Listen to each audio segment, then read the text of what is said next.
gentlemen, meet Mr. Palmer Williams, punter of the Baylor Bears, by way of Advance, North Carolina, coming out of Davie High School. Now wrapping up his second year. His freshman year, he averaged 43 yards per punt with a 38-yard net. Definitely nothing to scoff at.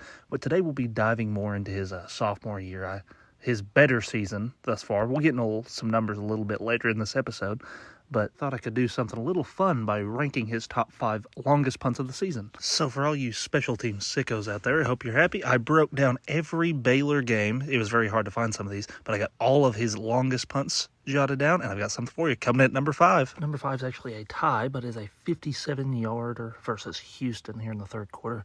Uncourse one on 4th and 21. Returner is looking for room. There's actually a hold on this play, so the net's going to be a little bit better than it looks. As it turns out, 57 was so nice we'll do it twice. 4th and 8 here against Oklahoma State. Up, really needing to flip the field here, only up 4.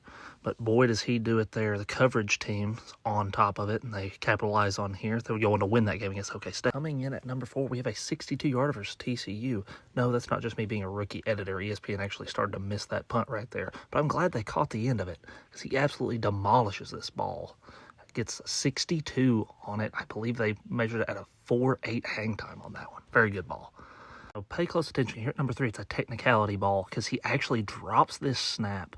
Coverage team gets on the field. He somehow gets this off. The returner wants no part of it. This one rolls for a solid 20 yards, but still comes out to a 63-yarder as they would go on to demolish Texas Tech after this game. Coming in at number 2 is a 76-yarder versus Utah, and this takes an absolute killer bounce after he, of course, crushes this ball. Beautiful bounce down to the 2. The coverage team's on top of it, not letting it roll in. And number 1 comes from the same game. 76 wasn't even his best that game. Look at that right there. Return can't even locate. Personally, I think they should give him points for it because not only did he absolutely demolish this ball, 79 yards, it was just barely a touchback. It hits the top of the pylon. I think that they should just let him have this because it was so cool.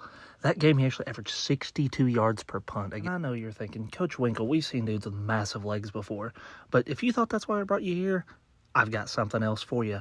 We're going to look at a little bit of precision from the man himself here. We'll just do a little 36-yard pooch down here, down to the 5. Almost lets it slip through. Crucially does not. But next, we're going to go to back to that Houston game. A little 39-yarder down there at the 4. A lot of props goes out to the entire punt unit here. They don't get a whole lot of props, but this wouldn't be possible without them. Boom, right there in the breadbasket. Great job by that Baylor cover team. They were really helping him out this year. And how about a little 50-yarder here?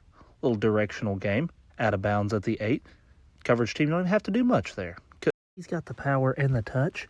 Average 49.3. That tied with Alex Mastromano from Florida State. And 44.8 net yards per attempt. Tied with a Ray Guy winner out of USC. I would hate to butcher his name and Mastromano. Which brings me to the question. How was he not even a semi-finalist for the Ray Guy? He didn't even make the top 8 cut. But I think this comes down to him being a sophomore while he was battling with mostly juniors and seniors. Historically, I believe it is an upperclassman award, but I don't think that should take away from the amazing season he had. I think you at least take him to the ceremony, but that's no disrespect to the other punters that made it. I just think that we're looking at maybe another, like you might be more familiar with the Heisman Trophy. If there's a sophomore or freshman, they'll normally lose to a junior or senior if they have similar numbers, just because they'll have another opportunity to get it. But that's no disrespect to Mastromano or Eddie Saplitsky from USC. That's right, I stopped this to learn how to pronounce his name. He might get a video in the future, and I would expect Mastromano to. But if you guys like what you see, please drop a like and subscribe, and comment what you'd like to see next. As Coach Dan Winkle from Punt Intended is a man of the people.